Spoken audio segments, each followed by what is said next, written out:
Muy bien, vamos a iniciar la clase. Buen día, estimados alumnos, con todos ustedes. ¿Algunos de ustedes me dan comprendido que me están escuchando, que estoy llegando bien? Buenos días, profesor, sí se le escucha. Muy amable. Entonces, vamos a empezar nuestra clase. Como ven, hoy día toca hablar sobre las plantas, ¿no? Igual que lo hice con el caso de los animales, voy a explicarles por qué en este curso general dedicamos una clase, una semana, a hablar de estos organismos llamados plantas. La misma razón por la cual estudiamos en una clase aparte a los animales. Las plantas son para nosotros, para los seres humanos, organismos indispensables directamente para nuestra supervivencia. Desde que aparecimos en el planeta, evolutivamente, las hemos necesitado para nuestra alimentación. Nuestra alimentación es omnívora, o sea, nosotros nos alimentamos de plantas y de animales, pero nuestra alimentación básica, no sé si ustedes se han dado cuenta de eso, es vegetariana.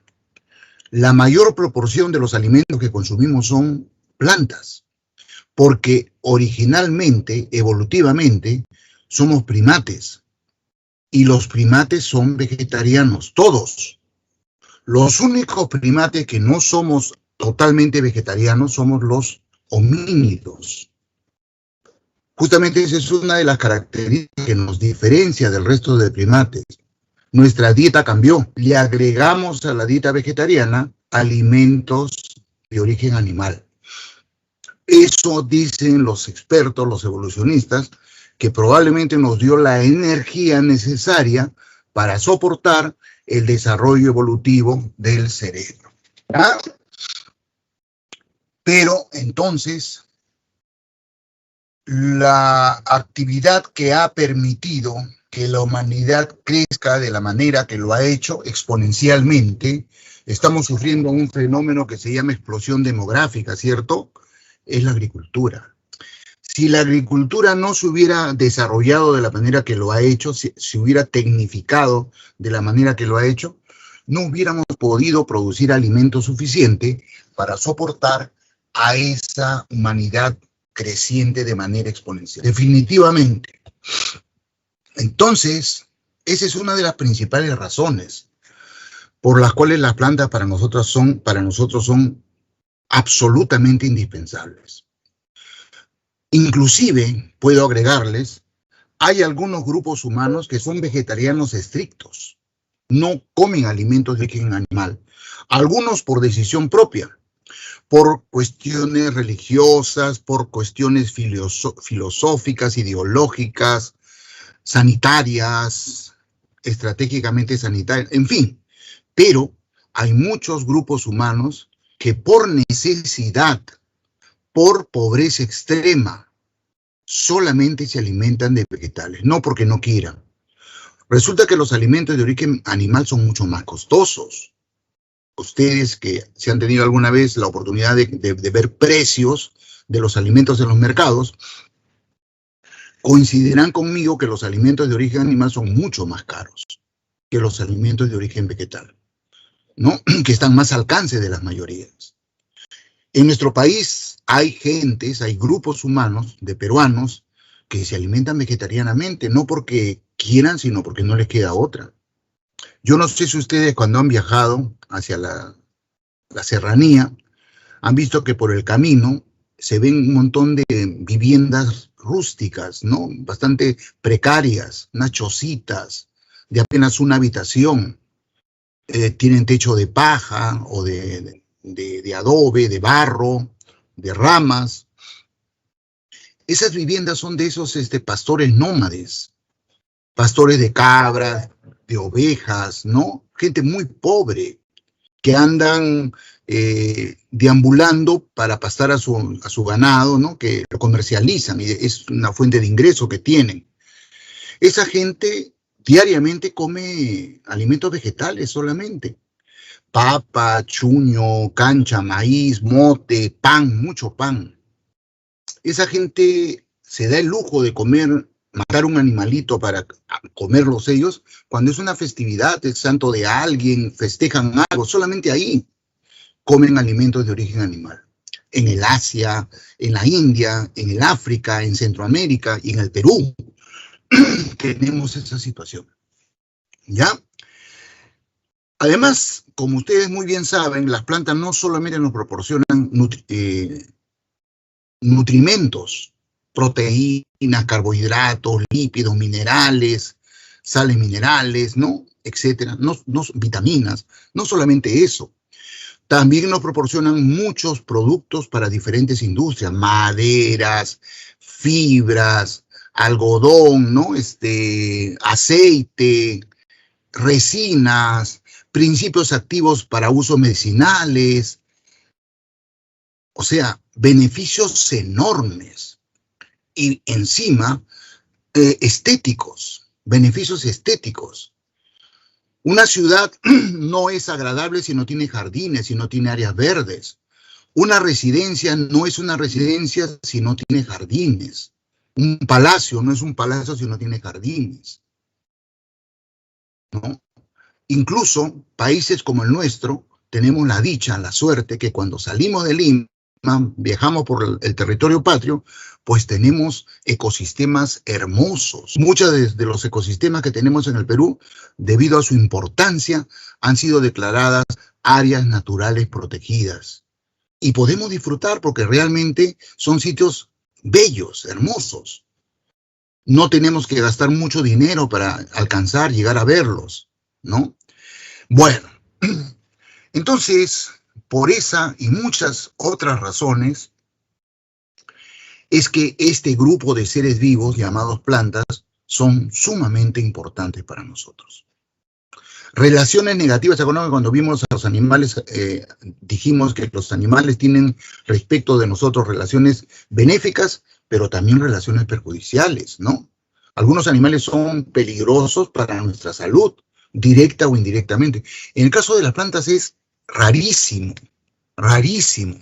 Hay plantas venenosas, pero nadie te obliga a comer una planta venenosa, ¿no? Plantas que contienen alcaloides, pero nadie te pone una pistola en la cabeza para que tú estés obligado a comer eso. Sin embargo, algunas veces hay accidentes de envenenamiento por consumo de plantas venenosas, ¿no? Y en el caso de los agricultores, ellos, por ejemplo, luchan contra la mala hierba. Cualquier agricultor usa herbicidas para evitar que su campo de cultivo se invada con lo que ellos llaman mala hierba, que son plantas silvestres. Pero en realidad ese es un problema humano, porque las plantas tienden a crecer donde caigan. Los humanos somos los que las hemos restringido, ¿no? Tú no crezcas acá. Acá solamente va a crecer mi maíz, mi trigo, mi cebada, mi frijol. Monocultivos. Eso es algo artificial. La naturaleza tiende a que las áreas geográficas tengan diversidad de plantas, diversidad de animales. Los seres humanos pretendemos que en un campo de cultivo solamente hay una sola planta. En fin, no caprichos de la humanidad. Muy bien, por todas esas razones es que vamos a revisar esta clase a las plantas. ¿Ya? Ok, entonces comenzamos. Características de estos organismos llamados plantas. Pertenecen al reino Plantae. Whitaker, uno de los más notables taxónomos sistemáticos filogenetistas del siglo pasado, es el que propuso 5 reinos. Reino Animalia, reino Plantae, reino Fungi, reino Protistas y reino Monera. Las plantas pertenecen al reino Plantae o reino de las plantas. ¿Cuáles son las características de los organismos que pertenecen a este reino?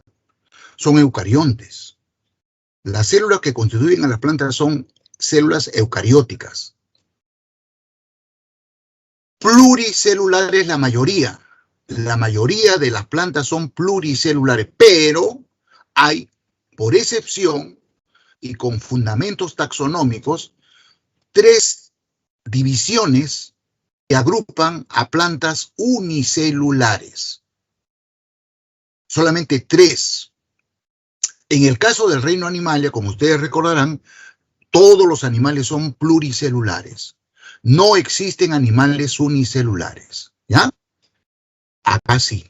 Hay 3 divisiones que agrupan a plantas unicelulares. Digo divisiones porque los taxónomos de plantas no usan la palabra filum. Ellos no usan el término filum. Ese término lo han cambiado por el término división. División es sinónimo de filum. Son caprichosos. Los taxónomos de plantas son gente bien caprichosa, bien controversial, ¿no? Es bien interesante cómo una especialidad, una profesión puede cambiar el carácter, el temperamento de una persona, ¿no? Y eso es cierto. El médico es diferente al carácter del ingeniero, del abogado, ¿no? Del biólogo, el físico, el matemático. Tenemos una tipología que lo marca la profesión que uno tiene. Bueno, dentro del campo de los biólogos, los botánicos y más aún los taxónomos de plantas son gente muy particular, ¿ya? Entonces ellos usan el término división. Hay 3 divisiones de plantas que comprenden organismos unicelulares. Las células de estos organismos tienen pared celular. Las células de las plantas tienen pared celular. Y la pared celular está constituida por un polisacárido llamado celulosa en su gran mayoría. Hay plantas que tienen otros polisacáridos, ¿eh? Pero la gran mayoría presentan paredes celulares constituidos por celulosa. Y las células de las plantas presentan cloroplastos. Por lo tanto, las plantas son fotosintéticas. Entonces, desde el punto de vista nutricional, las plantas son fotótrofas, autotróficas. Las plantas no necesitan alimentos orgánicos. Las plantas, a partir de alimentos inorgánicos, construyen moléculas orgánicas, aprovechando la energía de la luz solar. Son fotótrofos, autotróficos. Bien, o autótrofos fotosintetizadores, como está escrito ahí en la diapositiva. Son sedentarias, sésiles, no ostentan motilidad como los animales. Esa también es una característica interesante, ¿no? En los animales es una característica que tienen motilidad, en las plantas no. Son sedentarias, sésiles, ¿ya? Y finalmente, una característica muy particular de las plantas es esta última. Presentan alternancia de generaciones. Esta es una característica exclusiva de ellas, de las plantas. Esto no ocurre en los animales. Esto no ocurre en los animales, ni en los hongos, solamente en las plantas. Alternancia de generaciones. Diríamos, así como cuando hicimos la semana pasada, estudiamos a los animales, dijimos que una característica exclusiva de los animales era la coordinación nerviosa. Solamente los animales tienen este mecanismo de coordinación orgánica, el sistema nervioso. Las plantas tienen como característica exclusiva la alternancia de generaciones. Quiero que noten, estimados alumnos, que cuando yo les subrayo, elevando el tono de voz, algunos conceptos, significa que esos conceptos son susceptibles de generar preguntas en los exámenes que les van a tomar. A veces cuando es tan notorio el asunto, yo les digo, este es un tema que va a venir, que puede venir en cualquier pregunta del examen de la pre o del examen de admisión a San Marcos, porque son temas nucleares, ¿ya? Tomen nota de ello, por favor. ¿Qué cosa es la alternancia de generaciones? Eso está representado en este esquema de la derecha. La alternancia de generaciones significa que durante el ciclo vital de una planta, una parte de su vida, la planta tiene células haploides, o sea, N significa con un N número de cromosomas. solamente un juego. A esa planta se le llama gametofito, como está escrito ahí, gametofito. Es un gametofito. Es la fase haploide. Es la fase haploide. O sea, todas las células de esta planta son haploides. Entonces a esta planta le llamamos gametofito. En este gametofito, alguna parte de su cuerpo, de su soma, produce espermatozoides. Estos de acá, gametos masculinos, que son haploides, ¿no es cierto? Y otra parte de su cuerpo, u otro gametofito, otra planta, produce gametos femeninos, o sea, óvulos. Cuando los espermatozoides se encuentran con los óvulos, los espermatozoides fecundan al óvulo, o sea, unen sus núcleos haploides. Eso se llama fecundación. Y la consecuencia de ese fenómeno llamado fecundación es que se produce un cigoto, o sea, una célula que ya no es N. Esta célula es 2N, o sea, diploide. Diploide. El cigoto ya es diploide. Y a partir de este cigoto por mitosis, o sea, se multiplican estas células diploides y constituyen una planta igualita que esta de acá, exactamente igual, solo que acá, en este caso de abajo, rosado, todas las células de esta planta son diploides, 2N. A esta planta, los biólogos, los botánicos, le llamamos esporofitos. Esporofitos. Y esto constituye la fase diploide del ciclo vital de una planta. El esporofito diploide. Este esporofito diploide, algunas de sus células hacen meiosis. Y ustedes a estas alturas del curso ya saben qué ocurre con la meiosis. ¿Se acuerdan? Partiendo de una célula diploide por meiosis, dos divisiones consecutivas, se producen células haploides. N, que nosotros acá le llamamos esporas haploides. Cada una de estas esporas haploides por mitosis, cada una se multiplica, se prolifera y forma gametofitos. Plantas idénticas a esta rosada de abajo, pero cuyas células son haploides. Ya está la planta en fase haploide de nuevo. No es la misma, no es otra. Es una descendiente. Fase haploide. La cual forma gametos masculinos y femeninos y entonces se cierra el ciclo. A este cambio de gametofito a esporofito y de esporofito a gametofito, o sea, de fase haploide a fase diploide, y de fase diploide vuelve a la fase haploide, le llamamos alternancia de generaciones. Y eso es característico de las plantas. ¿Quedó claro, estimados alumnos?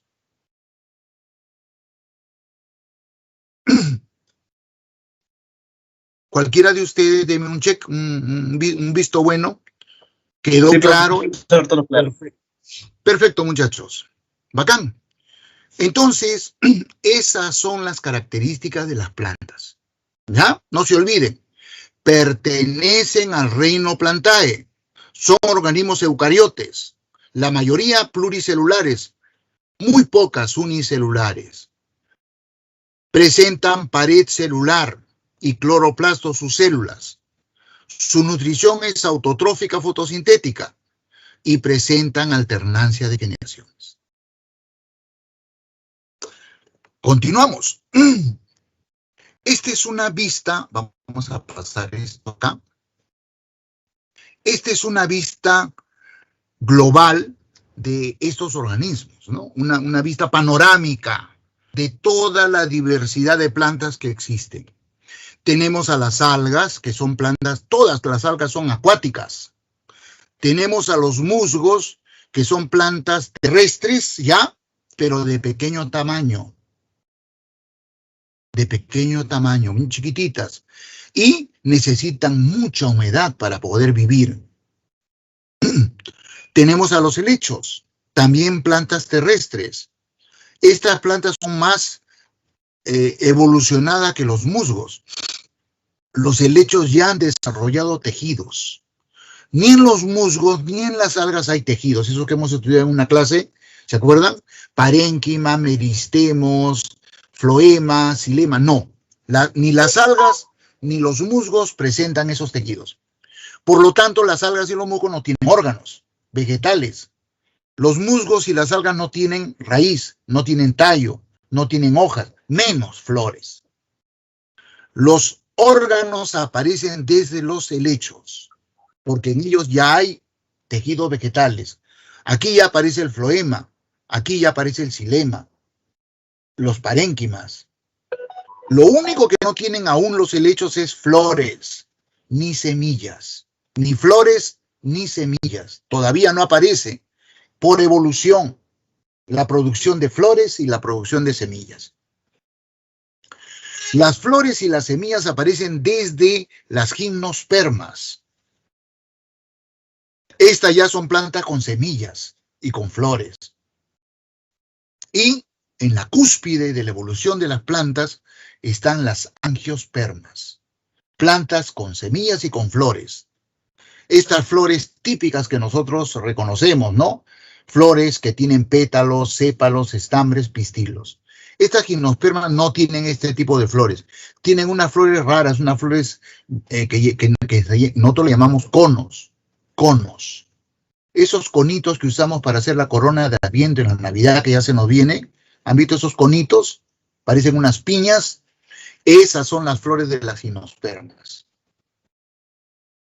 Entonces, en resumen, esta diferenciación de plantas obedece a una diferenciación filogenética, ¿no es cierto? Evolutiva.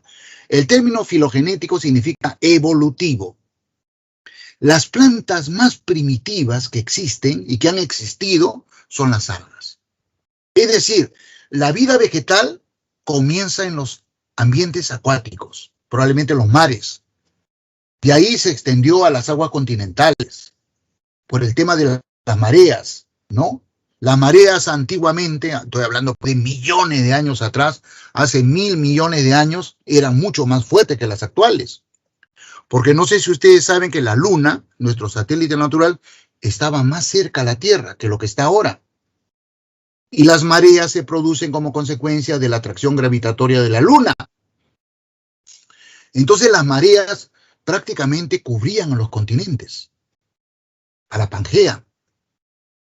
Entonces muchas de estas algas marinas quedaban atrapadas en concavidades del territorio continental y bueno, se iban adaptando, ¿no?, a ese ambiente diferente que es el ambiente marino. Por eso es que actualmente encontramos algas marinas y algas de aguas continentales.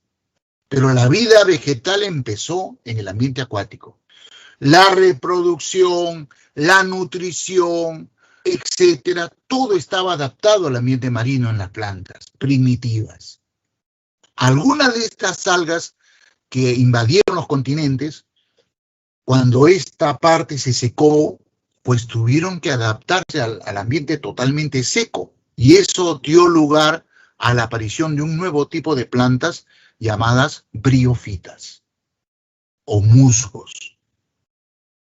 Estas plantas llamadas briófitas o musgos son el equivalente a los anfibios en los animales. Ustedes saben que los anfibios también evolucionaron a partir de los peces, de un grupo de peces. La vida animal también apareció en el ambiente acuático y paulatinamente se adaptó a la vida terrestre, ¿no? Igual pasó con las plantas. Un tránsito de la vida acuática a la vida terrestre es las briófitas. O sea que si nos remontamos hace pues 600, 700 millones de años atrás, pudiéramos viajar a través del tiempo, no veríamos pinos, abetos, maíz, no, helechos, no existían. Con las justas habían musgos. Plantas que recién se estaban adaptando a la vida terrestre. ¿Ya?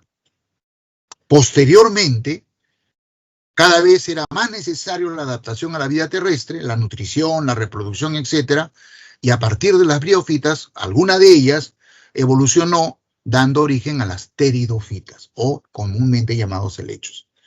Las pteridofitas o helechos son plantas mucho más adaptadas a la vida terrestre que las briófitas.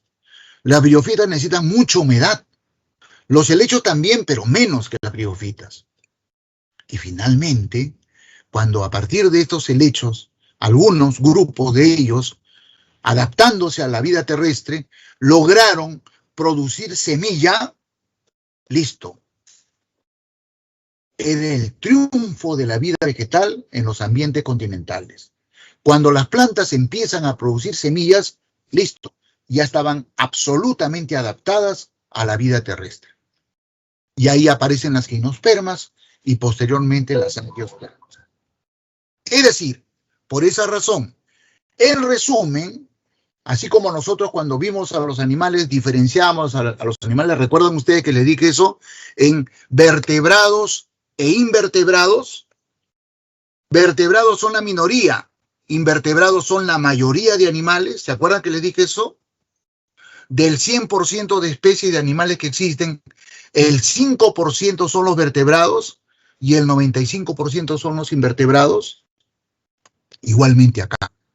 Las plantas las dividimos en plantas sin semilla y plantas con semillas. Estas últimas, nosotros le llamamos, voy a escribir su nombre.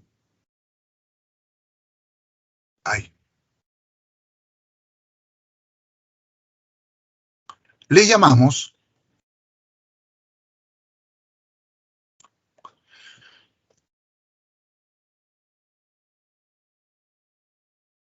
fanerógamas. Fanerógamas. Fanerógamas. Y a partir de los helechos, para arriba, hasta las fanerógamas, a partir de acá, le llamamos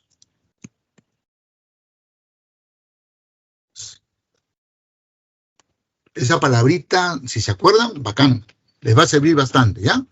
O sea, desde los helechos aparecen las plantas vasculares, plantas con tejido vascular, floemas, a los botánicos le llaman criptógamas. Y cuando aparecen las gimnospermas, y la gimnosperma ya no es una criptógama, la gimnosperma ya es una fanerógama. Y las plantas que están para abajo, musgos y algas, son simplemente plantas sin semilla. Entonces, esta diapositiva que les estoy mostrando en este momento muestra eso, ¿no? Una visión panorámica de estos organismos llamados plantas. ¿Ok? Igual que lo hicimos con los animales, ahora voy a describir taxonómicamente a las plantas. Vamos a comenzar con las más primitivas, con las algas.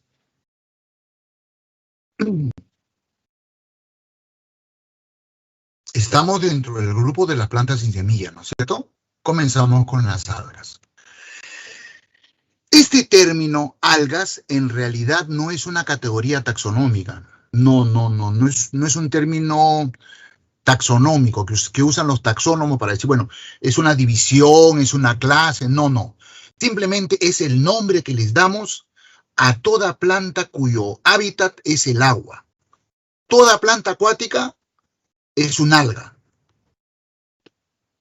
¿De acuerdo? Bien.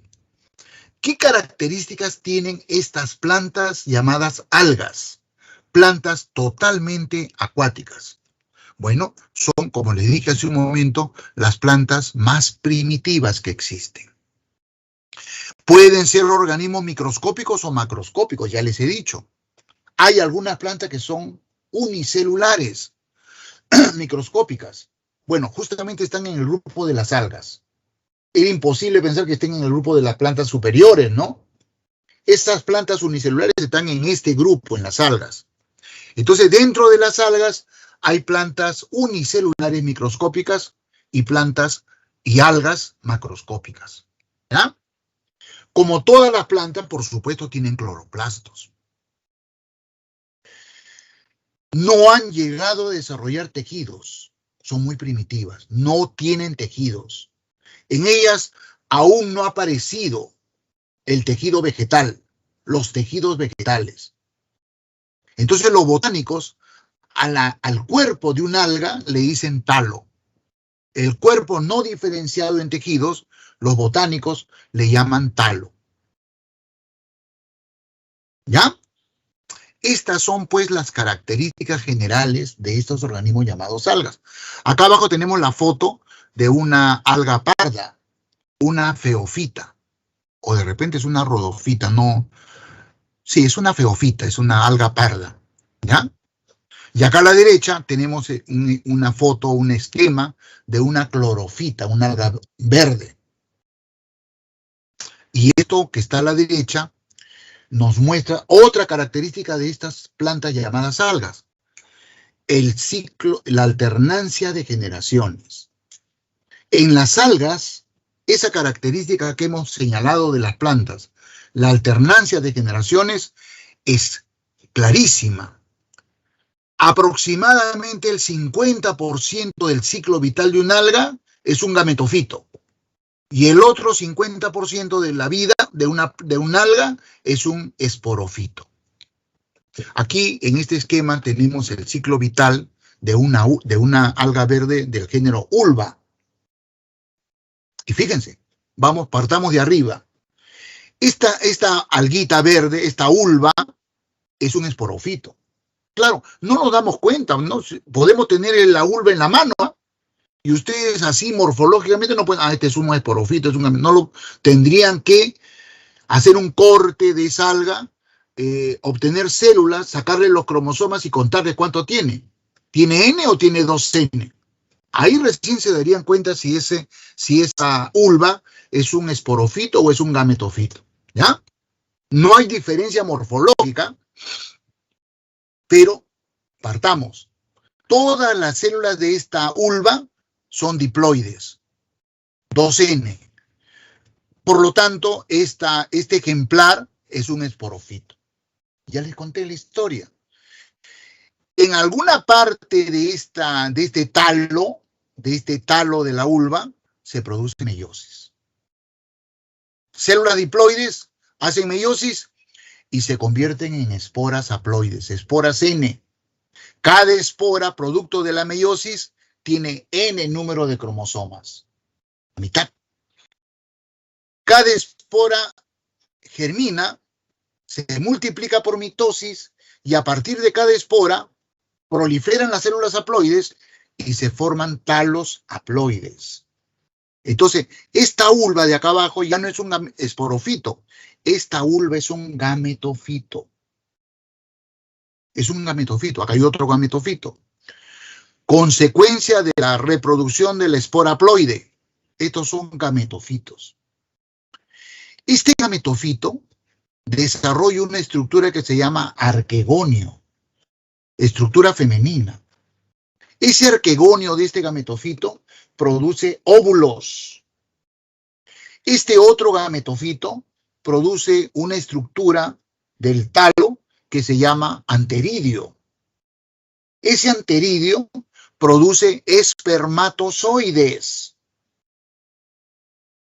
Los espermatozoides de este gametofito nadan y se meten al arquegonio de este gametofito femenino. Fecundan al óvulo. Acá está la fecundación, el gameto masculino, el espermatozoide, se une al óvulo, se produce la fecundación y se produce el cigoto diploide. Y a partir de este cigoto diploide, por mitosis, por multiplicación, se forma un talo diploide, un esporofito. Y así sucesivamente. Todas las algas, estimados alumnos, realizan este ciclo vital, esta alternancia de generaciones, clarísimo. La mitad de su vida es diploide, esporofito, y la otra mitad de su vida es haploide, gametofito. Todas las algas. Listo. Entonces, veamos las divisiones que hay dentro de este grupo de plantas acuáticas llamadas algas. Tenemos a la división euglenofita, tenemos a la división pirrofita, tenemos a la división crisofita. Estas tres divisiones agrupan a algas unicelulares, microscópicas, perdón. Y las tres divisiones que están en la parte inferior agrupan a algas pluricelulares, macroscópicas. La división clorofitas, también llamadas algas verdes. La división rhodofitas, también conocida con el nombre de algas rojas. Y la división feofitas, también conocida con el nombre de algas pardas. Entonces, las plantas llamadas algas comprenden 6 divisiones, 3 microscópicas y 3 macroscópicas. Obviamente, ustedes deducirán que estas algas unicelulares microscópicas forman parte en los ecosistemas acuáticos donde viven de un componente del ecosistema llamado fitoplancton. ¿Se acuerdan? En todo ecosistema acuático hay plancton. Y el plancton está formado por 2 componentes, el fitoplancton y el zooplancton. El fitoplancton está constituido por cualquiera de estos grupos de algas unicelulares. Bien, hablemos un poco de cada una de ellas, de estas divisiones. Comencemos con las euglenofitas. Yo no sé si ustedes alguna vez en un curso de ciencias naturales, de biología, el profesor les ha hablado de las euglenas. Las euglenas son unos organismos unicelulares curiosos, porque en algunos de ellos son fotosintéticos, pero otros son heterotróficos. Se alimentan de materia orgánica. Son bien curiosas. Diríamos, son un híbrido entre planta y protozoario. Son y no son, ¿no? Son esas rarezas que tiene la naturaleza. Bueno, voy a decirles algunas características de las euglenofitas. Son algas unicelulares con flagelos. Ahí está, se ve el flagelo, ¿no? Viven preferentemente en lugares con aguas estancadas. No tienen pared celular, por lo que pueden cambiar de forma fácilmente. No tienen esa rigidez de la pared celular. La velocidad de división celular es mayor que la de los cloroplastos que contienen. Por eso, algunas euglenas se quedan sin cloroplastos, porque las células se dividen más rápido que los cloroplastos. Entonces, vamos a encontrar euglenas fotosintéticas y euglenas sin cloroplastos, no fotosintéticas, heterotróficas. Son unos organismos bien curiosos realmente. Las euglenofitas. ¿Ya? Hablemos ahora algo de esta otra división, división pirrofitas, también conocido como dinoflagelados. A diferencia de las euglenofitas, que son mayormente continentales, viven en aguas continentales, ríos, lagos, etc., las pirrofitas o dinoflagelados, todas son marinas. Estas solamente se encuentran en los mares. Son unicelulares, pero tienden a vivir formando colonias. Presentan, a diferencia de las euglenofitas, 2 flagelos. Uno largo y otro corto que les sirve para la locomoción. Algunas pirrofitas producen toxinas. Viven muchas de ellas pegadas a los peces. Estas toxinas se acumulan a los peces y a invertebrados como crustáceos, ¿no? Causando, junto a otros organismos que son bacterias, las famosas mareas rojas. ¿Se acuerdan?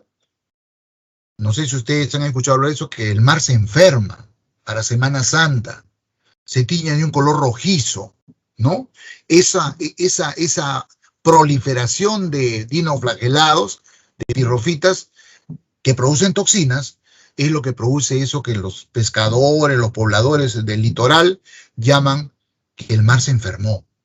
Y esas toxinas pues matan a los crustáceos, matan a los peces, así que la gente va a la orilla y pesca, pues, ¿no? Captura un montón de pescados, ¿ya? Bueno, esas son pues las pirrofitas. Y finalmente tenemos a las crisofitas, también llamadas diatomeas o algas pardo doradas.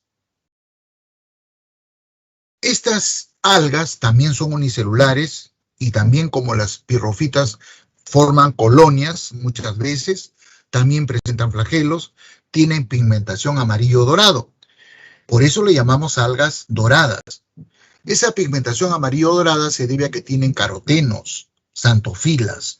Aparte de que como tienen cloroplastos, tienen clorofila, ¿no? Todas estas tienen cloroplastos, así que tienen clorofila. Pero en el caso de las crisofitas, hay también xantofilas, carotenos, que le dan una tonalidad amarillenta. Parecen amarillo dorado, no parecen que tuvieran oro, ¿ya? La mayoría forma parte del plancton de agua dulce, pero también existen marinas. O sea, dentro de las crisofitas hay diatomeas marinas y diatomeas de aguas continentales. Presentan unos caparazones constituidos por sílice, caparazones silíceos, que como ustedes ven en esta fotografía, porque esta es una fotografía, le dan formas muy caprichosas, ¿no? Fíjense ustedes, hay triángulos, círculos, triángulos hendidos, ¿no? Alargados, formas caprichosas. Realmente nosotros cuando llevábamos un curso, Botánica 1 creo, nos llevaban al campo, tomábamos muestras de aguas, llevábamos esas aguas al laboratorio y veíamos al microscopio a las diatomeas. Era bien entretenido ver la variedad de formas que tienen, ¿no? Bueno, cuando estas algas unicelulares mueren, sus caparazones silíceos caen al fondo de los sedimentos del mar o del ambiente acuático donde viven y forman la diatomita o tierra de diatomeas, que tiene ese color blanquecino que nosotros le llamamos yeso, ¿ya? Que se utiliza como material aislante, como base para cosméticos y para el pulimento. Estas son pues las tres divisiones de algas unicelulares: eulenofitas, pirrofitas y crisofitas. Vamos a ver ahora las algas pluricelulares. Comencemos con las clorofitas. El color verde que tienen estas algas se debe a que el pigmento predominante es la clorofila. La mayor parte de especies de clorofitas son de agua dulce, pero hay clorofitas marinas también, ¿no? Actualmente se conocen cerca de 8.200 especies de clorofitas. Una de ellas es la que vimos anteriormente, la ulva, ¿no? ¿Ya? Bien, son sumamente importantes porque sirven de alimento a los organismos vegetarianos que habitan los ecosistemas acuáticos, ¿no? Crustáceos, peces, etc. Luego hablaré un tema adicional respecto a estas algas, a las clorofitas. Lo dejamos ahí. Vamos a la división rodofita, o también llamadas algas rojas. El color rojizo que tienen estas algas, tienen por supuesto clorofila, porque tienen cloroplastos, pero el color rojizo se debe a la presencia del pigmento llamado ficoeritrina en unas estructuras, en unos plastidios conocidos por ese color rojizo que tienen como rodoplastos. Además también tienen ficocianina, que acentúa ese color rojizo que tienen, ¿no? Que porque es un color azulado, pero con la ficoeritrina le dan esa tonalidad no roja vermellón, sino un rojizo así medio azulado, ¿no? Estos pigmentos, la ficoeritrina y la ficocianina, le permiten a estas rodofitas realizar fotosíntesis con menor cantidad de luz. O sea, nosotros podemos encontrar rodofitas a mayores profundidades, a diferencia de las clorofitas que suelen vivir en la superficie prácticamente, ¿ya? Son marinas. Y algunas de ellas recubren su pared celular con carbonato cálcico, por eso es que se ponen un poco pétreas, ¿no? Obteniendo un aspecto pétreo. Y de esa manera forman los famosos corales, ¿ya? Estas algas son muy importantes para nosotros porque estas son varias especies de rodofitas son las que usamos para alimentarnos. Claro, en el Perú hay poca costumbre de alimentarnos de algas. Con las justas en nuestro plato criollo, el ceviche, le ponemos el yuyo, ¿no? El yuyo es una rodofita. Pero en el Asia, en la India, se comen muchas algas, se consumen muchas algas. No sé si ustedes se han dado cuenta cuando van al Chifa, habrán visto que las comidas del Chifa, que son de origen asiático, tienen bastantes algas. Son, entonces, muy importantes en ese sentido, ¿no? Otras rodofitas se utilizan para elaborar cremas, pasteles, helados y productos cosméticos. Esas cremas que consumen, sobre todo las damas, cremas humectantes, cremas limpiadoras de maquillaje, cremas reductoras de tejido graso, son extraídas de estas rodofitas, ¿ya? Nosotros, por ejemplo, usamos un polisacárido obtenido de rodofitas llamado agar. Nosotros los microbiólogos, cuando le agregamos el agar, que es un polisacárido de rodofita, a un caldo de cultivo, el caldo se torna sólido.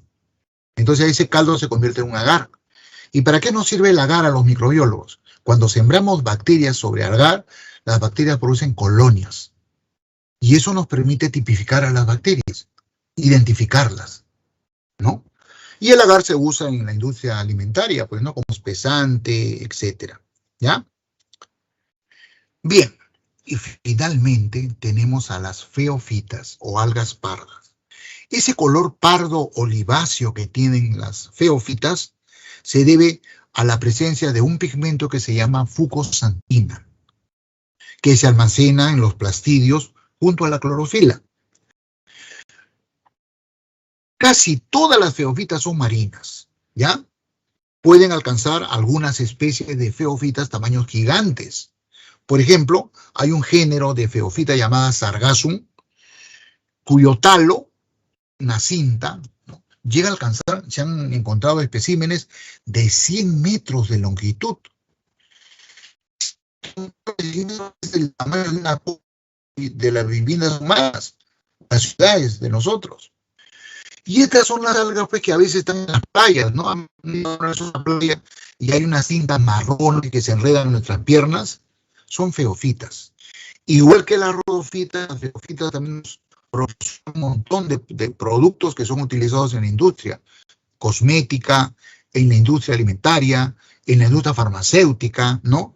Yo recuerdo un grupo de investigación de San Marcos que trabajaba con estas algas, buscando un polisacárido que se llamaba carragenina o carragenanos, ¿no?, que se aplicaban en la fabricación de pastillas, de píldoras, etcétera. Son muy útiles industrialmente. Finalmente, las algas en general son plantas primitivas, lo hemos dicho, pero de todas ellas, las más evolucionadas son las feofitas. Los talos de las feofitas han adquirido adaptaciones que les permiten vivir perfectamente en los ecosistemas acuáticos. Viven en superficie flotando, pero también hay algunas feofitas que viven en los sedimentos. El talo de una feofita ha desarrollado, por ejemplo, formaciones que se parecen a las hojas de las plantas terrestres. Los ficólogos, así se llaman los botánicos que estudian algas, ficología es la rama de la botánica que estudia algas, los ficólogos le llaman a esos talitos de estas feofitas que parecen hojas cauloides. Cauloides. Esos cauloides son soportados por otro talo que tiene la forma de un tallito. A eso le llaman, discúlpenme, la hojita se llama filoide. Los ficólogos a las hojitas, a los talos que parecen hojitas le llaman filoide. Al talito que parece un le llaman cauloide. Cauloide viene de canal, ¿no es cierto? Cauloide. Y un talo que sostiene al cauloide y al filoide, que está enterrado en el sedimento como si fuera una raíz, le llaman rizoides. Rizoides. Es decir, las feofitas en los ecosistemas acuáticos se parecen mucho a las plantas terrestres. Parece que tuvieran hojas, parece que tuvieran tallo, pero no lo son, porque las algas no han formado tejidos ni órganos. Forman verdaderos bosques submarinos. Cuando uno bucea, se encuentra con estos bosques, ¿no? Donde viven los peces, los pulpos, los moluscos, los crustáceos se ocultan ahí, ¿no? Bien. Como le dije, finalmente, un comentario sobre las clorofitas. Los filogenetistas, los evolucionistas, creen que estas algas verdes son las que dieron origen a las plantas terrestres. No las rodofitas, no las feofitas, las clorofitas. ¿Y por qué creen eso? Porque hay evidencias. ¿Cuáles? Hay varias, pero yo les voy a mostrar las más saltantes, las más conocidas, las más populares. Número 1. La pared celular de la célula de las clorofitas está formado por celulosa. Las paredes celulares de estas algas rojas y estas algas pardas y de las anteriores está formado por polisacáridos diferentes, no por celulosa. Y ustedes saben que todas las plantas terrestres, sus paredes celulares están formadas por celulosa. Primera evidencia.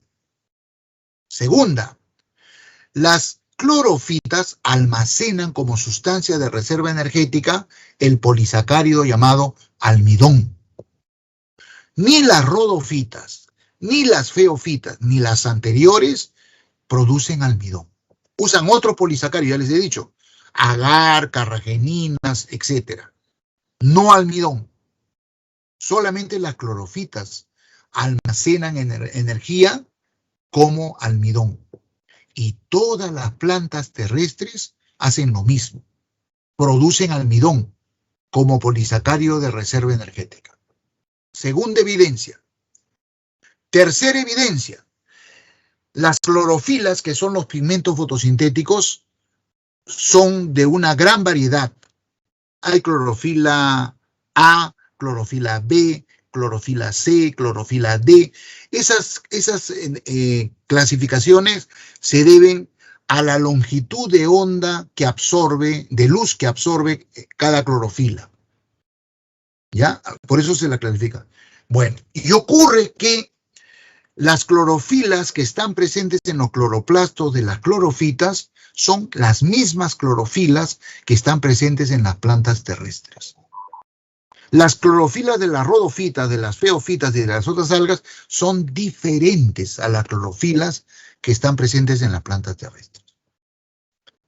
Por esa razón y varios otros motivos un poquito más complicados de explicar, los científicos creen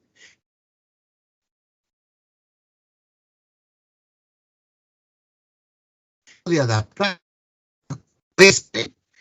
evolucionaron y dieron origen a las briofitas o musgos, a las primeras plantas terrestres.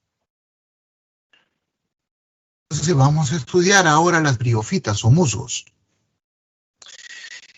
Estas son plantas que todavía no tienen órganos, no tienen tejidos, ¿no? Son plantas, por supuesto, sin semilla. Necesitan mucha humedad todavía para vivir. Se mantiene la alternancia de generaciones.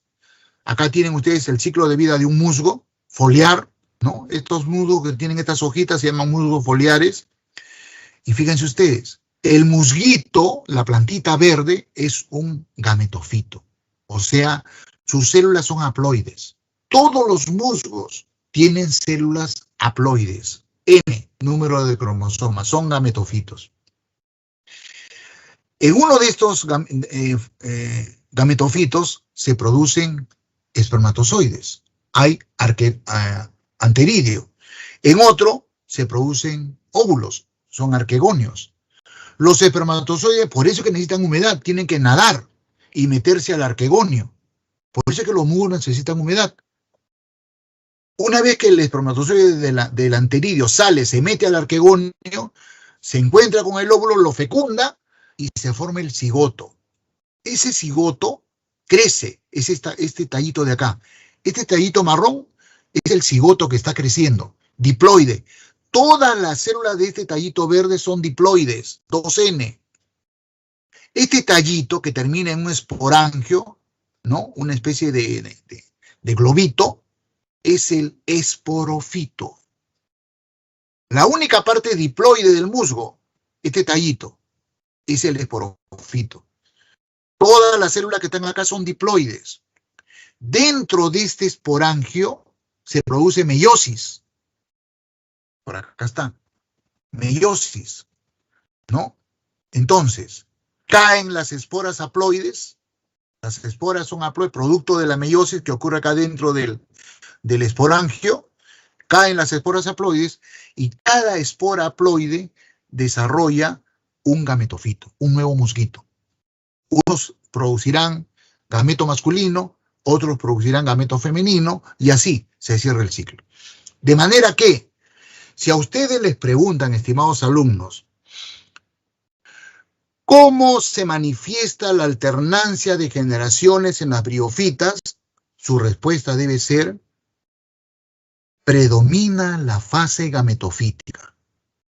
En las briofitas o musgos, la parte del ciclo vital que dura mayor tiempo es la fase gametofítica. El musgo es un gametofito. La fase esporofítica se reduce a la producción del filamento y el esporangio. Solamente el filamento y el esporangio son diploides. La planta siempre es un gametofito. Hace más de 500 millones de años, las únicas plantas terrestres que podríamos encontrar son musgos. No habían helechos, menos criptógamas o fanerógamas. ¿Ya? Los continentes estaban bañados por mucha agua, había mucha humedad, ambiente propicio para la proliferación de estas plantas. Ha avanzado el tiempo, muchas se han extinguido, sin embargo, hoy en día todavía quedan algunas de estas plantas, ¿no? La mayoría de especies de briofitas son de este tipo, foliares, así se llaman estas briofitas. Este es el musguito, vean ustedes esto que está acá abajo. Y esto de acá son los esporangios. A estos musgos se le llaman musgos foliares. Estos musgos foliares agrupan la mayoría de especies. Y hay otra variedad que se llama musgos hepáticas. Lo que pasa es que el talo de los musgos hepáticos se parece un poco a los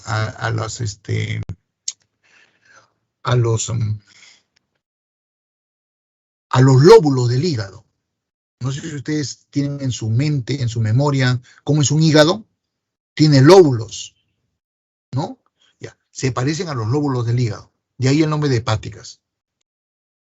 Hay mucho menos cantidad de especies de hepáticas que de musgos foliares. Y hay un tercero que acá no lo han puesto, pero yo sé eso, se llaman musgos ceratófilos. De estos quedarán 2 o 3 especies que han sobrevivido, los ceratófilos. Tal vez lo escribo para que ustedes tengan el dato, ¿no? Para que... ya. Claro, lo voy a escribir. Ceratófilos. Los ceratófilos, ¿ya? Entonces hay tres grupos de musgos. Musgos foliares, estos de acá, o musgos hepáticos y musgos ceratófilos. ¿Qué diferencia los ceratófilos de los otros dos? Este esporangio, este filamento, tiene la forma de una cornamenta de venado, o sea, es ramificado. Entonces, si ustedes alguna vez en su vida, en el campo, ven un musguito que tiene este tallito, ¿no? Ramificado, es un ceratófilo. Es bien difícil que lo encuentren porque son bien raros. Los musgos más abundantes son estos musgos foliares, ¿ya? Bueno, estas plantitas son enanas. Este tamaño de esto es milímetros. Un musguito mide 2, 3, 4, 5, 6 milímetros. Porque los talos necesitan estar en contacto con el suelo húmedo. Necesitan mucha humedad. Seguimos avanzando. Cuando estas plantas primitivas ya cada vez tenían el ambiente más seco, esto, por selección natural, como lo dice Darwin, obligó a que aparecieran mutantes que ya presentaban tejidos conductores, vasos leñosos que podían llevar el agua desde el suelo hasta las partes más altas de la planta. Estaba apareciendo el xilema. Pero antes de que aparezca el xilema había aparecido el parénquima. Y antes del parénquima, el merisma. Todo eso hubo, ¿no? Células meristemáticas, células parenquimáticas, células de sostén, células conductoras de tráqueas, de xilema y, por supuesto, células liberianas, ¿no? Conductos liberianos que iban a construir el floema. Nacen los helechos, las pteridofitas, ¿ya? Los helechos, las pteridofitas. Estas plantas ya tienen tejidos, ya presentan tejidos. Las pteridofitas ya presentan tejidos. Ya hay parénquima, ya hay meristemos, ya hay floema, ya hay xilema. Por lo tanto, estas pteridofitas ya tienen órganos, ya tienen raíces, ya tienen tallos, ya tienen hojas. Lo que no tienen todavía son semillas. No producen semillas, ni flores, por supuesto. ¿Ya? Son las famosas criptógamas. Criptógamas, ¿se acuerdan que les di ese término hace un rato? Son las famosas plantas vasculares criptógamas, sin semillas. ¿Ya? Estas pues habitaron hace, no sé, 200 millones de años, hace 100 millones de años, hace 300 millones, aparecieron. Conforme avanzaba el tiempo se hicieron muy diversas. Algunas eran pequeñas y otras enormes. Muchos helechos fósiles encontrados últimamente nos demuestran que han llegado a alcanzar la altura de los árboles. Era la época de los dinosaurios. Los dinosaurios vegetarianos se alimentaban de estas plantas, de los helechos. ¿Ya? Entonces, pues, han habido una gran variedad de helechos en tiempos pasados, ¿no? Actualmente se sabe que estas pteridofitas no son un grupo monofilético. ¿Qué significa? Un grupo que derivó de una sola línea evolutiva. Muy tempranamente, en el Devónico inferior a medio, ¿no? Hace 400 millones de años, estas plantas terrestres vasculares se separaron en dos líneas evolutivas. Una dio lugar a los licopodios, los izoetes, las selaginelas actuales, que todavía sobreviven, y otra originó todas las demás, los equisetos, o también llamados cola de caballo, los helechos. Estos helechos son la otra línea evolutiva, ¿ya? Diferente a los licopodios, que son las más abundantes. La mayor cantidad de pteridofitas actuales son de este grupo, ¿no? Helechos. Y posteriormente, a partir de esta línea de los helechos, los equisetos, aparecieron las gimnospermas y las angiospermas. Bien, los helechos presentan todavía alternancia de generaciones, sí. Pero a diferencia de los musgos, en los helechos la alternancia de generaciones, en la alternancia de generaciones de los helechos predomina la fase esporofítica. Esta plantita es un esporofito, diploide, 2N. Los helechos son plantas constituidas por células diploides, 2N, son esporofitos. Esa es pregunta de examen, ¿ah? En cambio, los musgos son plantas haploides, son gametofitos. La única parte diploide del musgo es el tallito, el filamento y el esporangio. El filamento y el esporangio es la única parte diploide del esporofito. La planta, el musgo, es un gametofito. En cambio, el helecho es un esporofito. Yo no sé si ustedes han visto los helechos, se usan como plantas ornamentales, ¿no? Una hojita de un helecho tienen estas protuberancias marroncitas, ¿ven? Que estamos viendo acá. Nosotros los biólogos a estas protuberancias le llamamos, voy a poner el nombre acá, voy a escribirlo en este lado. Ay, caramba, ya fregué. Ya fregué. A ver, ahí está. A estas protuberancias marrones nosotros le llamamos soros. ¿Ya? Soros. Toda la planta es diploide. Dentro de estos soros, acá está, ¿no? Dentro de estos soros, esta es una amplificación de esto de acá. Dentro de estos soros, a partir de las células diploides que contiene, se produce meiosis. Y ya ustedes saben lo que pasa cuando ocurre en la meiosis, con una célula diploide. 2 divisiones celulares consecutivas producen esporas haploides. Esporas haploides. Estas esporas haploides, cuando caen al suelo, germinan, ¿no? Y producen una estructura que se llama protalo. Protalo, que es una estructura haploide, es un gametofito. O sea, el musgo se ha convertido en un protalo. El protalo es el gametofito del helecho. Entonces el suelo se llena de protalos. Esto la gente común no lo ve, pues no conoce esta parte de la vida de los helechos. El común de la gente ve a la planta, ¿no? El helecho, pero no sabe que los helechos producen gametofitos llamados protalos en el suelo, en los ambientes naturales. Bueno, estos protalos, unos producen arquegonios, otro protalo produce anteridios, los anteridios producen espermatozoides, los arquegonios producen oósferas o huevos. Por eso es que los helechos todavía necesitan algo de agua, algo de humedad, clima húmedo. Los espermatozoides nadan hacia el arquegonio, fecundan a la ósfera, al huevo, y se produce el cigoto.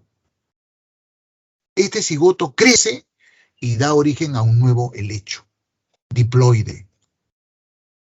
En resumen, si a ustedes les preguntan ¿cómo se manifiesta la alternancia de generaciones en un helecho? Ustedes dicen, en los helechos, en la alternancia de generaciones, predomina la fase diploide, la fase esporofítica. Esa es la respuesta. Hoy en día, la mayor cantidad de especies sobrevivientes de esas pteridofitas son los helechos. Hay muy pocas especies de licopodios, hay muy pocas especies de equiseno y de otras líneas ya extinguidas por el tiempo.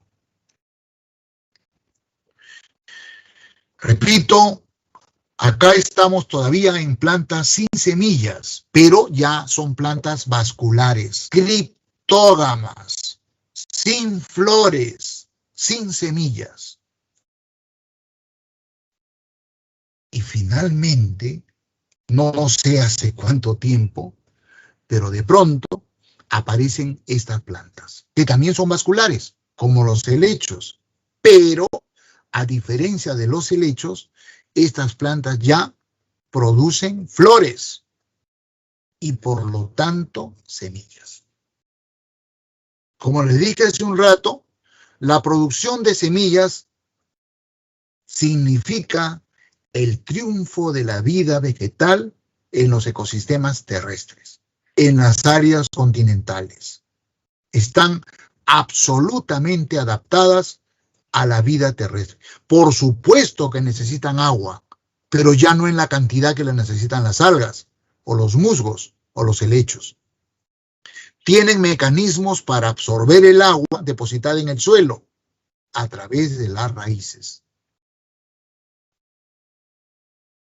Estas son las famosas fanerógamas, las plantas fanerógamas, plantas con semillas. En algunos libros también van a encontrar este término. También se les llama espermatofitas.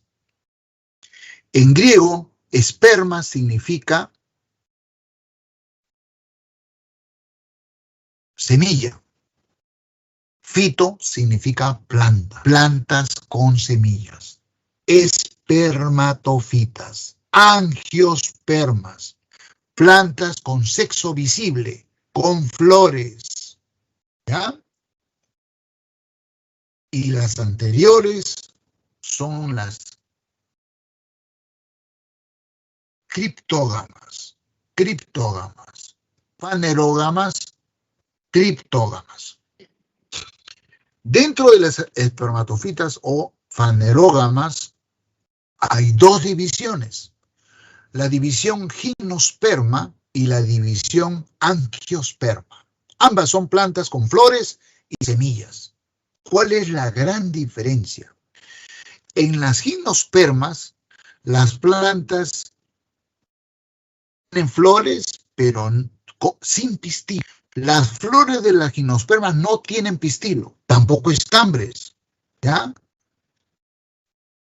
Y las semillas están no dentro del fruto, sino al descubierto.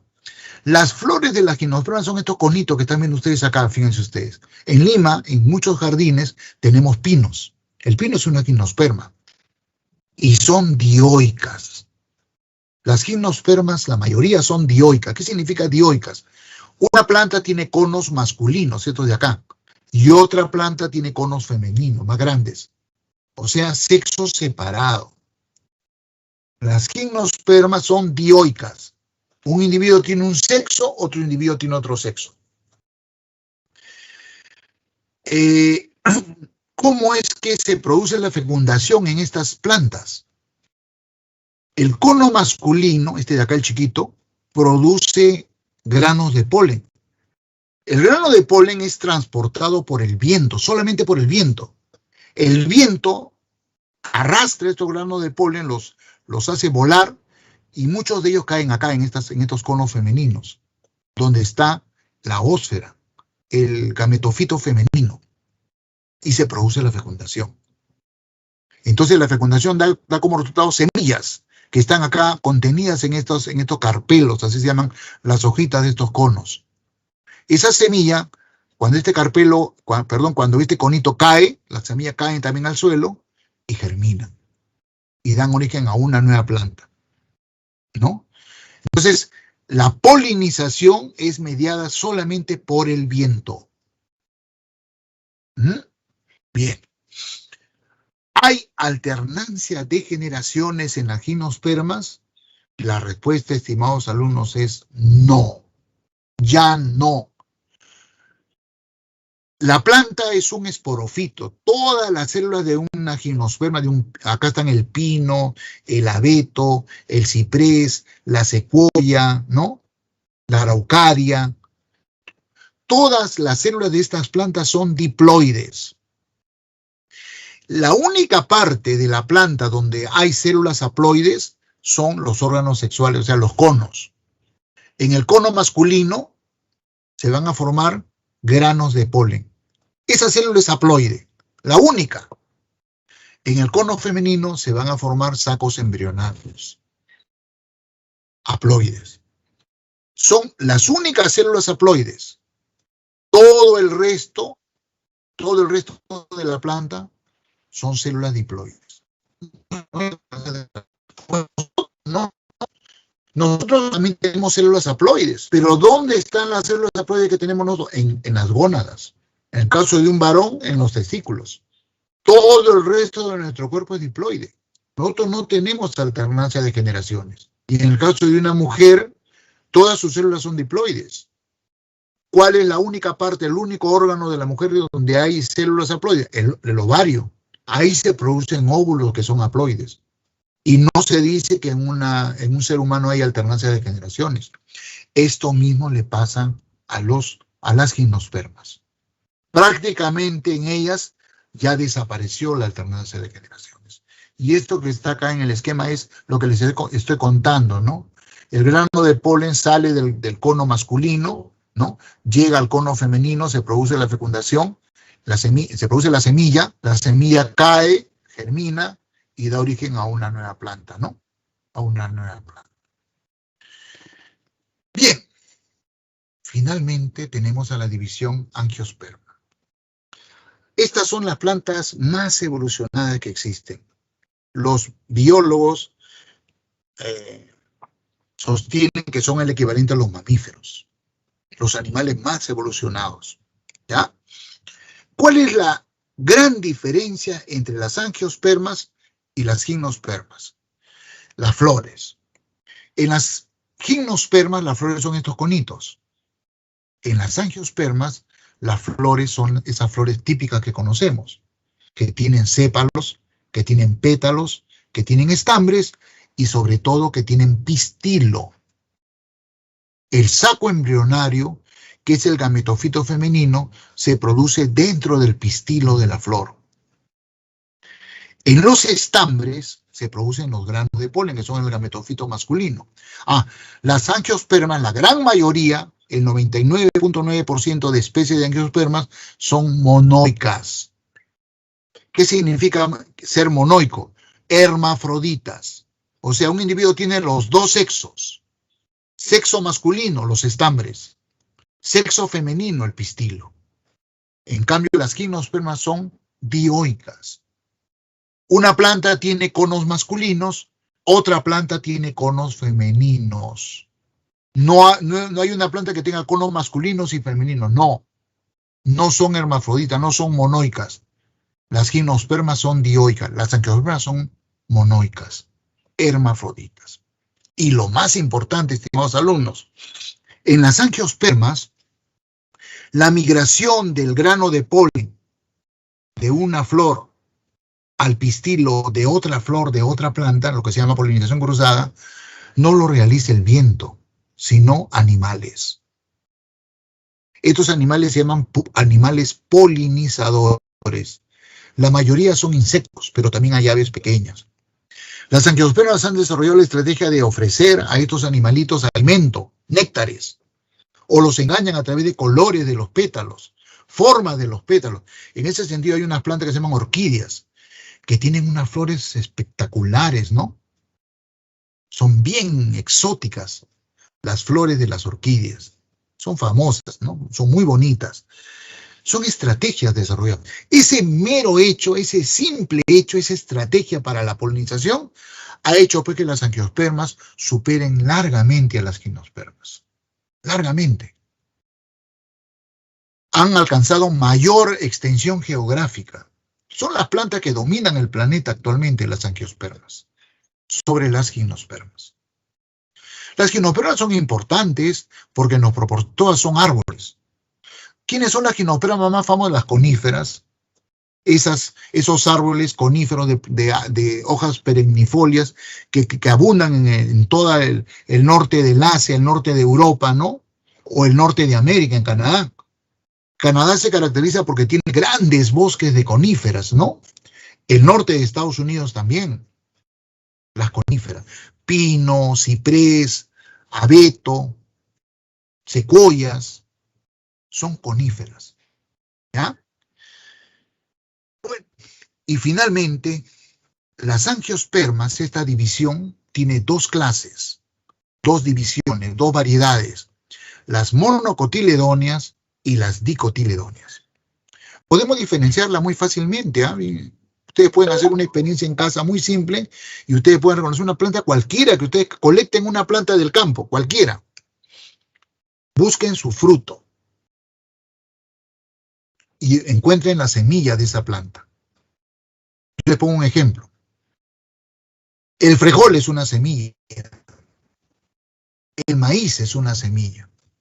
¿Ustedes quieren saber si el frijol es monocotiledónea o dicotiledónea? ¿Quieren saber si el maíz es monocotiledónea o dicotiledónea? Hagan esta experiencia.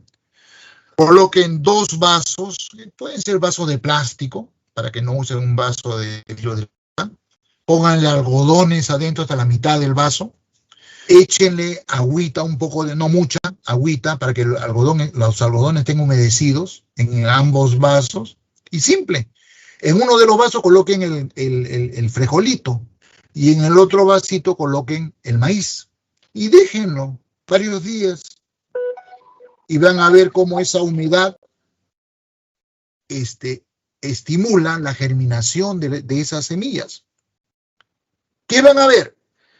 Del granito de maíz, al germinar la semilla, al romper las cáscaras que envuelven a la semilla, sale una hojita que se llama cotiledón. Del maíz sale una hojita. Vayan a ver el frijol. Del frijol le salen 2 hojitas, 2 cotiledones. Conclusión, el maíz es una monocotiledónea, el frijol es una dicotiledónea. ¿Ya? Esa es una diferencia. No encuentran complicado conseguir la semilla de las plantas, bueno, agarren las hojas, que son más asequibles. Cuando las hojas tienen esta estructura, nervaduras ramificadas, es una dicotiledónea. Si la hoja tiene nervaduras paralelas así, o este tipo de hojas, es una monocotiledónea. Ya van deduciendo ustedes, ¿no? Las raíces, aunque acá no aparece esa diferencia, la raíz de las dicotiledóneas es una raíz central y las otras raíces son laterales, pivotantes. ¿Han visto? Raíz central más grande y las raíces secundarias así, ¿no? Pivotantes, una a cada lado. Esa es una dicotiledónea. Si ven la raíz de una planta y ven que son raíces ramificadas, muy ramificadas, es una monocotiledónea. Cortan el tallo. Si los haces conductores están ordenados, así concéntricamente, esa es una dicotiledónea. Si los haces conductores están totalmente desordenados, es una monocotiledónea. Número de hojas florales, pétalos. En las dicotiledóneas son números diferentes de 3 o múltiplos de 3. Pueden ser 4, 5, ¿no? 7, 10. Y en las monocotiledóneas parece que supieran matemáticas. 3, 6, 9, 12. 3 o múltiplos de 3. Es curioso, pero esto se cumple. Bueno, y a nivel del grano de polen, esto es más difícil que lo vean. Tienen que usar un microscopio, ¿no? En las dicotiledóneas se ven 3 poros y en las monocotiledóneas un solo porito. Muy bien, con esto yo creo que terminamos el tema. Bueno, ahí está, obviamente, si en las gimnospermas ya no se ve la alternancia de generaciones, obviamente en las angiospermas menos. Y esto de acá ya no lo voy a desarrollar porque esto lo hice, si ustedes recuerdan, cuando hice reproducción sexual en plantas. Justamente en la clase de reproducción usamos el modelo de las angiospermas para representar la reproducción sexual. Así que todo esto lo conocen. ¿Ya? Entonces lo paso. Y llegamos al tema final. Con esto termino mi clase. ¿Cuáles son los principales usos que le damos a las plantas? Fuente de alimentación. ¿Qué tipo de nutrientes, de alimentos encontramos en las plantas? ¡Todos! Las plantas nos proveen proteínas, nos proveen carbohidratos, nos proveen lípidos, aceites, nos proveen minerales, nos proveen vitaminas, todo. Por eso es que hay personas que pueden vivir perfectamente comiendo solamente plantas. Pero no crean que es tan fácil, ¿eh? No es cuestión de, yo voy a comer eso. No. Cuando un ser humano prescinde de los alimentos de origen animal, carne, leche, huevos, productos lácteos, y se alimenta solamente de plantas, no es fácil, ¿eh? tienen que tener una orientación por una nutricionista. Tienen que balancear.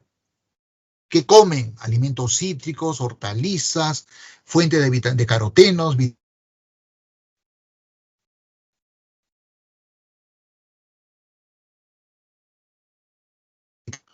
nosotros obtenemos todos los nutrientes. ¿Qué cosa comemos de las plantas? Pues ahí, como ven ustedes en la tabla, todo. Comemos raíces. Miren, por ejemplo, dentro de la planta nativa de la cual consumimos raíces está la yuca, el camote, la racacha, de las que nos introdujeron los europeos, beterraga, zanahoria, rabanito, son raíces. Comemos tallos, los tubérculos, ¿no? Nativos, papa, oca, maca, oyuco, masua, achira, de los tallos introducidos, los tubérculos, caña de azúcar, espárrago, frutos, por supuesto, lo más rico de una planta, ¿no? Tenemos un montón de frutos autóctonos de América. Ahí tienen lúcuma, tuna, chirimoya, ¿no? Etcétera. Y por supuesto, los europeos nos introdujeron varios frutos, ¿no? Naranja, manzana, melocotón, ¿no? Plátano, etcétera. Semillas, legumbres, frijol, maní, maíz, quinoa, kiwicha, arveja, garbanzo, las introducidas. Comemos hojas, yuyo, paico, muña, huacatay, acelga, brócoli, col, lechuga, ¿no? Flores, la coliflor, son flores, ¿ya? Comemos todo. Bueno, las plantas que el hombre cultiva o explota para su alimentación o nutrición se denominan plantas alimenticias. Y hay plantas, en el caso de nosotros, nativas e introducidas, ¿no? Aproximadamente el 95% de estas plantas que nosotros consumimos para nuestra alimentación son angiospermas, ¿ya? Y los alimentos que nos brindan son muy variados, como lo he dicho, existiendo diferentes criterios para su clasificación. Uno de ellos clasifica según su consumo en 5 grupos, que ustedes conocen perfectamente, ¿no es cierto? Los cereales o gramíneas.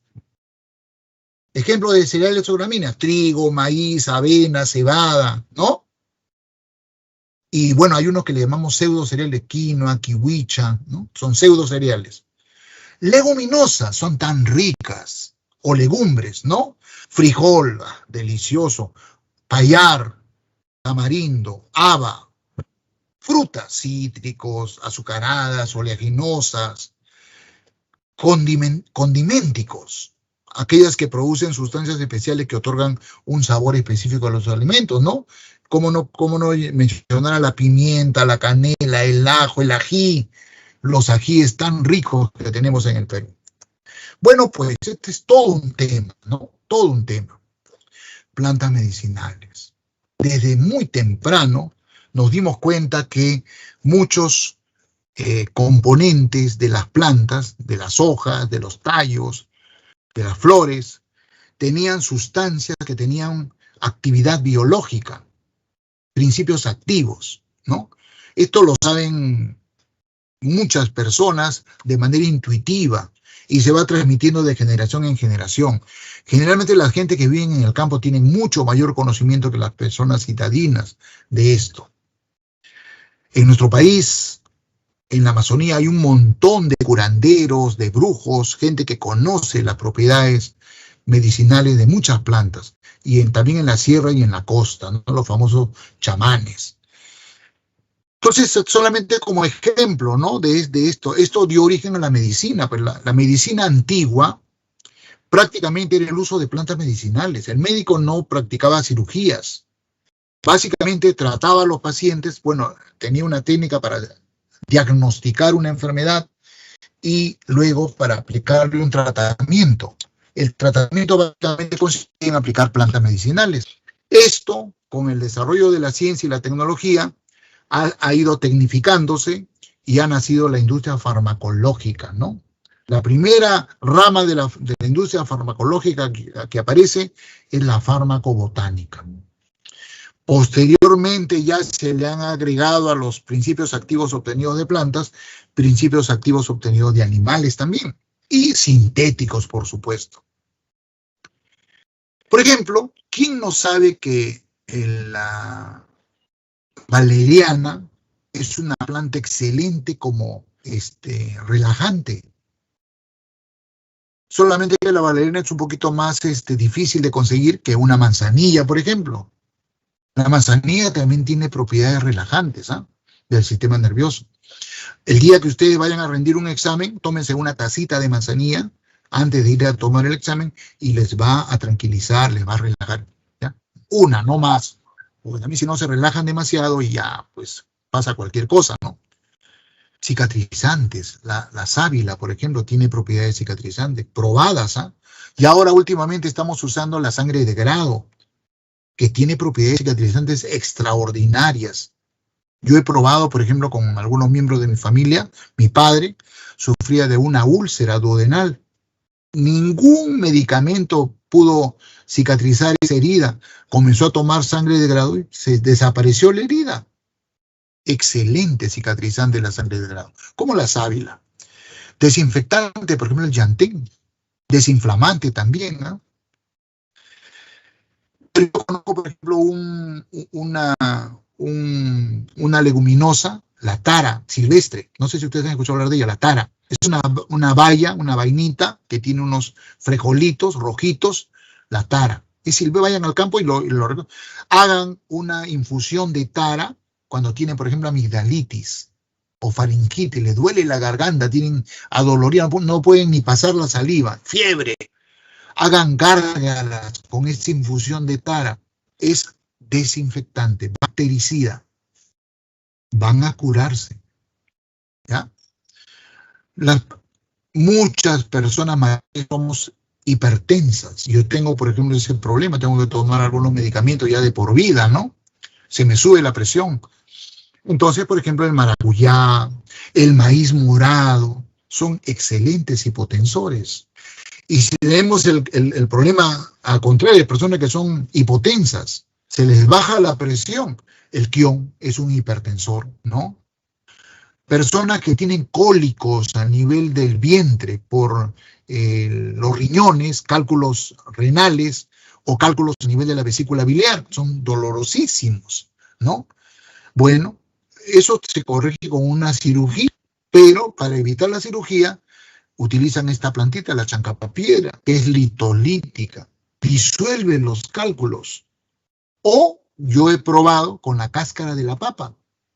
Hagan hervir ustedes cáscara de papa en un poco de agua, para que sea más agradable le ponen un poquito de limón, de azúcar, como una limonada. Tomen eso, la persona que tiene cálculos renales o biliares, y es también litolítica y es bien agradable. Y bueno, estas son antioxidantes, ¿no? La col, el brócoli, etc. Muy bien. ¿Alguna pregunta hasta acá? Plantas de uso industrial. Bueno, aquí en este caso nos sirven no solamente las monocotiledóneas, no solamente las dicotiledóneas, sino también las monocotiledóneas, ¿no? En las monocotiledóneas son muy valoradas sus fibras. Las monocotiledóneas se caracterizan porque producen fibras muy interesantes para la industria. El caso de la totora, el agave, la cabuya, ¿no? Y por ejemplo, en el caso del coco, de la palma aceitera, extraemos aceite, ¿no? De las palmeras en general. Tenemos una variedad de palmeras realmente increíbles en toda nuestra Amazonía. Yo tengo una colega que es botánica que se ha dedicado al estudio filogenético y ahí lo traslada a la parte aplicativa sobre palmeras. Es una especialista en palmeras. Una persona brillante.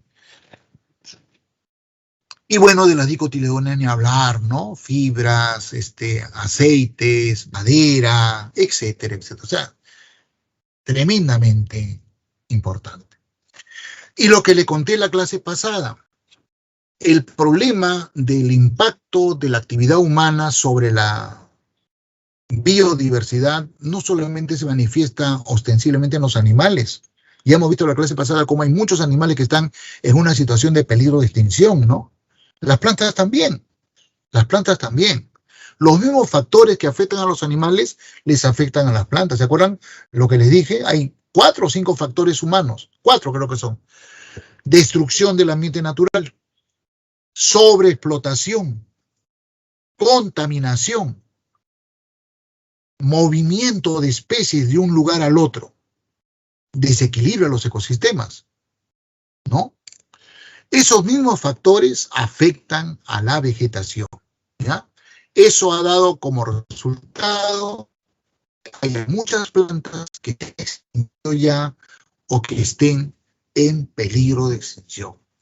El caso del cedro, caoba, el ispingo en la Amazonía peruana, el caso del mangle, en el departamento de Tumbes tenemos un manglar donde la planta predominante es el mangle, el caso de la uña de gato, que últimamente se descubrió que tenía propiedades anticancerígenas, ¿no?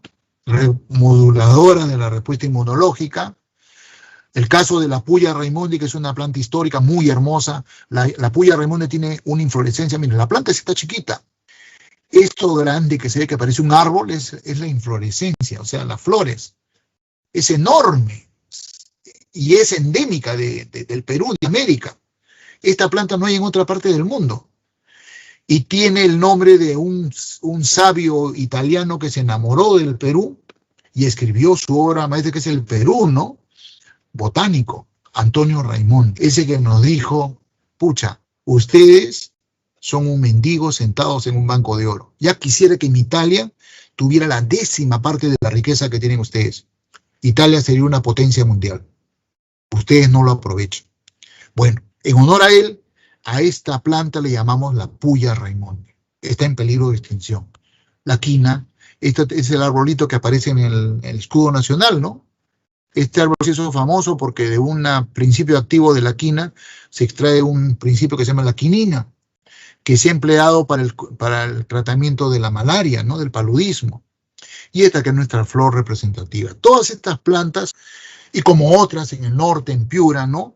El hualtaco, el guayacán, ¿cómo se llama? El algarrobo, están en peligro de extinción. La población ha diezmado los bosques de algarrobos en el norte del Perú para convertirlos en leña. Esa leña que usamos en Lima para el pollo a la brasa es algarrobo, hualtaco, guayacán, de un ecosistema único en el mundo que se llama bosque tropical seco, que es diferente al bosque tropical húmedo, lluvioso, que es el de la Amazonía peruana. Ese ecosistema del norte, Sullana, Piura, Tumbes, donde predomina el algarrobo, está en peligro de extinción. Bueno, y para terminar, hay un tema que es crucial. Ya les he dicho, hay poblaciones humanas que se mueren de hambre, que no están debidamente alimentadas. Hay fotos. ¿Han visto esa foto de niños africanos, mujeres africanas desnutridas terriblemente, que se están muriendo de hambre, mientras que hay otras sociedades que hacen despilfarro de dinero? Eso es inhumano, ¿no? Una sola persona tiene millones y la prensa dice que es maravilloso esta persona, cómo tiene millones, y al otro lado del mundo, del planeta, hay un niño que se está muriendo porque no tiene que comer. ¿Creen ustedes que si Dios y Jesús viera eso estaría de acuerdo? No puede ser. Bueno, es una realidad. Y cuando un ser humano no se alimenta en los primeros años, en los 3 primeros años de su vida, ya no tiene reversión, está fregado toda su vida. Su sistema nervioso no va a desarrollar, ya está malogrado para toda la vida. Esa constatación ha hecho que surja este concepto que se llama seguridad alimentaria y nutricional. Caramba, ¿qué pasó? ¿Qué hice? ¿Están viendo, por favor, el PPT, estimados alumnos? Se está viendo, ¿no? Amelia, dame una ayuda. Se está viendo, ¿no? Bien. Entonces, el concepto de seguridad alimentaria y nutricional surge en la década de los 70 del siglo pasado, basado en la producción y disponibilidad alimentaria a nivel global y nacional. La idea es que no haya más en el mundo ningún grupo que no pueda ser alimentado como debe ser. Es un derecho constituido en la Carta Magna, que es la constitución de cada país. Sin embargo, aún en nuestro país hay todavía gente desnutrida. Es algo que tenemos que solucionar, ¿no? Entonces, este concepto está basado en 4 principios. ¿Cuáles son esos principios? El principio de disponibilidad, este de acá. Este principio sostiene que debe haber disponibilidad de alimentos a nivel local o nacional, teniendo en cuenta la producción, o sea, no debe dejar de producirse ese alimento. Si no hay que importarlo, si es un alimento necesario. Una vez importado, almacenarlo adecuadamente para que no se dañe y ponerlo a disposición de la población que es el destinatario final de ese alimento. Este criterio es entonces sumamente importante. El otro es consumo y estabilidad. Se refiere pues a solventar las condiciones de inseguridad alimentaria transitoria de carácter cíclico relacionados a la falta de alimentos en momentos determinados del año, ¿no? Así como el acceso a recursos de las poblaciones asalariadas que dependen de ciertos cultivos. En este componente juegan un papel muy importante la existencia de almacenes o silos en buenas condiciones, así como la posibilidad de contar con alimentos e insumos de contingencia para las épocas de déficit alimentario. Por ejemplo, en los países desarrollados como Estados Unidos hay grandes almacenes de granos, de maíz, de soya, para si hubiera una catástrofe, si hubiera una guerra, el país tiene su alimentación garantizada, ¿no? Eso se llama consumo y estabilidad. Acceso y control sobre los medios de producción, la tierra, el agua, los insumos, la tecnología, el conocimiento, ¿no es cierto?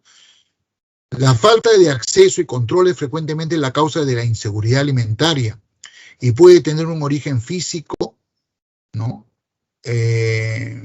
O económico, ausencia.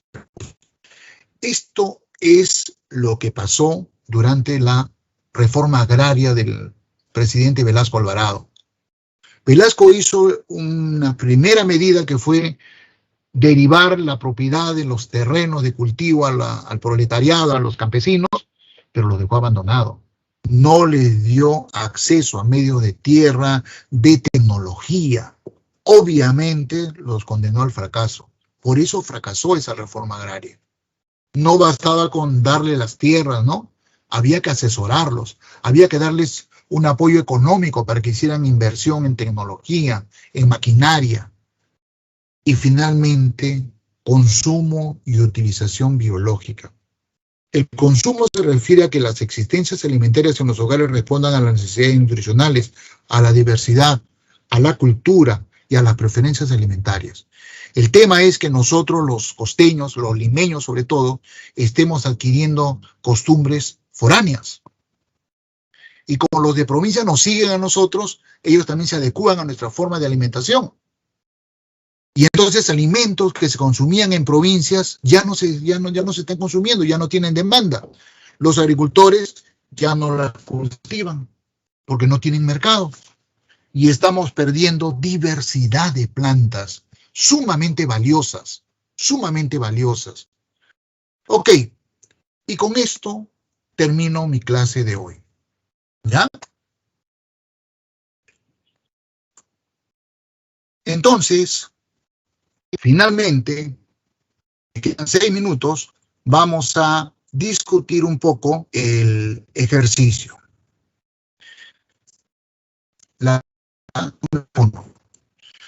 A diferencia de los animales, las plantas a lo largo de su vida alternan entre una etapa diploide y una haploide. Esto se denomina alternancia de generaciones.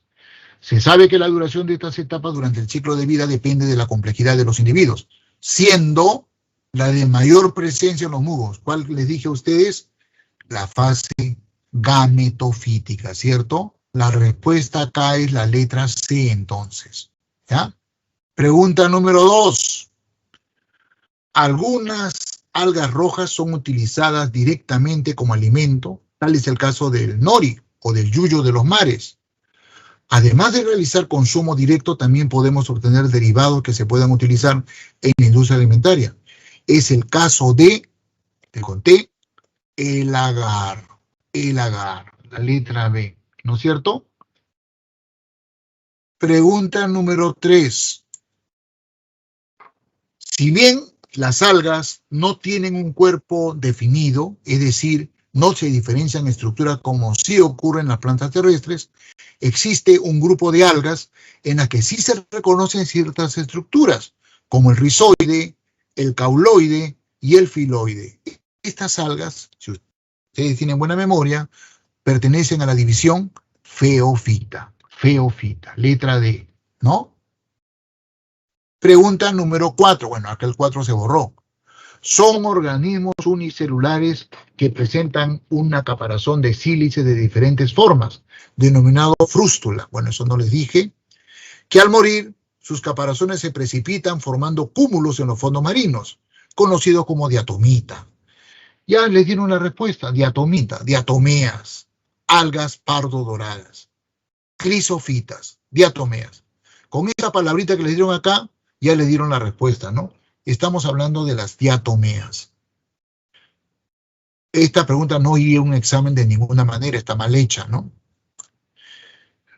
Pregunta número 5. Durante un paseo, Yuriko observó una planta de pequeño tamaño, la que si bien era terrestre, no presentaba estructuras bien definidas. Y algo que le pareció muy interesante fue que esta plantita presentaba una fina capa de agua recubriendo toda su estructura, para mantenerse humano. Y hablar, pues, no se están hablando de los musgos, ¿no es cierto? No se están hablando de los musgos. La respuesta es la letra A, es un musgo. Ahí está la respuesta, ¿no? Pregunta número 6. Los helechos, a diferencia de los musgos, presentan estructuras diferenciadas. Es decir, ya se distingue en ellos la raíz, el tallo y las hojas. Este grupo de plantas se caracteriza por tener un tallo subterráneo denominado rizoma y un gametofito llamado prótalo. ¿Se acuerdan? ¿No? Entonces la respuesta es la letra C. Ahí está. Pregunta número 7. De manera muy general, a las plantas las podemos separar en criptógamas y fanerógamas. ¿Recuerdan? Dentro de las últimas, o sea, las fanerógamas, encontramos a las angiospermas, las cuales se dividen en dicotiledóneas y monocotiledóneas. Seleccione la alternativa correcta acerca de la diferencia entre estas dos clases. ¿Cuál es, señores, de las 4 que nos están presentando ahí? La última, ¿cierto? Nervaduras paralelas en monocotiledóneas y nervaduras ramificadas en dicotiledóneas. ¿Ya? Ay, caramba, esa es la respuesta. Esa es la respuesta, la letra D. ¿No les he hablado de esto?